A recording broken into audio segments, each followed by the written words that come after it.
All right, let's get right into this. Welcome to today's Explainer, where we're going to unpack one of the absolute most powerful financial concepts in the world. We're looking directly at the biggest, most fundamental difference between how wealthy people operate and, well, how pretty much everyone else operates. It's a concept that sounds super simple on the surface, but once you actually grasp the mechanics of it, it completely shifts your whole perspective. Today, we're exploring exactly why the rich buy assets and not liabilities, and how mastering this one single distinction is what actually creates the invisible wealth divide in our society.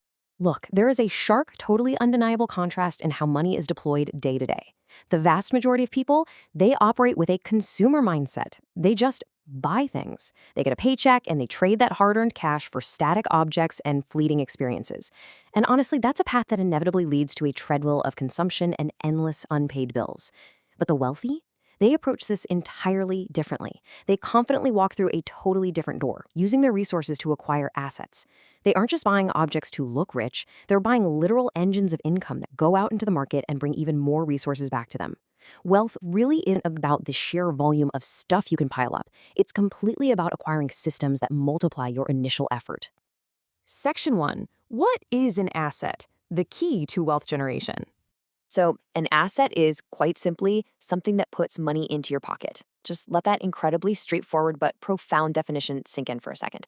Society so often confuses assets with status symbols, right? Like a massive primary residence or a flashy new watch. But in the world of true wealth generation, the definition is strictly about the flow of capital. The big question is, does the item actively generate income for you over time, totally independent of your daily labor? When you own a true asset, it works for you. It's like having this quiet, tireless employee depositing funds into your account, whether you're awake, asleep, or chilling on vacation. It literally shifts your financial trajectory from relying on the hours you can work to the capital you can deploy.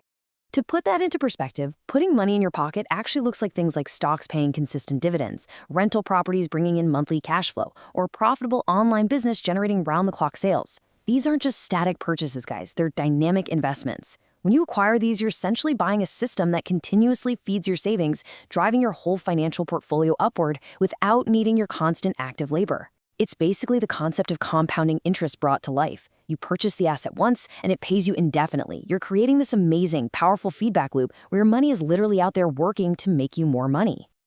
Section 2. What is a liability? The trap that slows you down.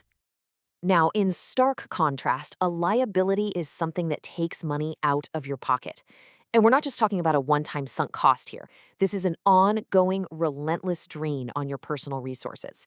While an asset is a green arrow pointing up, a liability is absolutely a red arrow dragging your net worth down. It demands continuous maintenance, feeding, and interest payments, actively working against your financial progress day after day. You can think of liabilities as these thermodynamic leaks in your financial engine. They look totally innocuous at first. A subscription here, a finance toy there.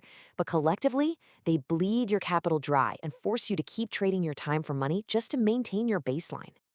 The most common wealth traps we see are expensive debt, high-interest loans, and unnecessary luxury purchases.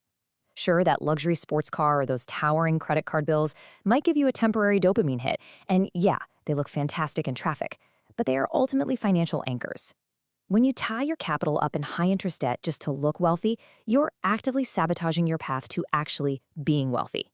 You end up feeding liabilities instead of building assets, effectively paying a massive premium for the illusion of success, while the underlying mathematics of your life become incredibly fragile. It's the classic trap of trying to keep up with the Joneses, completely missing the fact that the Joneses are probably drowning in debt themselves. Section 3. The golden question. Changing your financial future. So, before buying absolutely anything from this point forward, I want you to challenge yourself with one simple binary question. Will this make me money or cost me money? Basically, am I buying an asset or am I buying a liability? Just taking this single pause acts as a super powerful behavioral filter, forcing you to evaluate the long-term opportunity cost of your capital. If the purchase is going to generate income and actually grow your net worth, you proceed. If it's just going to take money out of your pocket through depreciation, interest, and upkeep, you reconsider. Implementing this little micro habit shifts you away from impulsive consumption and grounds every single financial decision in logic and long-term strategy. That simple habit, asking yourself the golden question before every transaction, is literally the foundational bedrock of true wealth. When you obsess over acquiring things that put money into your pocket, financial freedom stops being some distant dream and actually becomes a mathematical certainty. You're transforming your income from a temporary resource into a permanent army of workers. So the very next time you go to swipe your card, take a hard, objective look at exactly where that money is flowing. Are you building a self-sustaining engine for your future, or are you just buying another anchor? Because at the end of the day, the choice and the subsequent wealth is entirely yours. So what will you choose to buy tomorrow?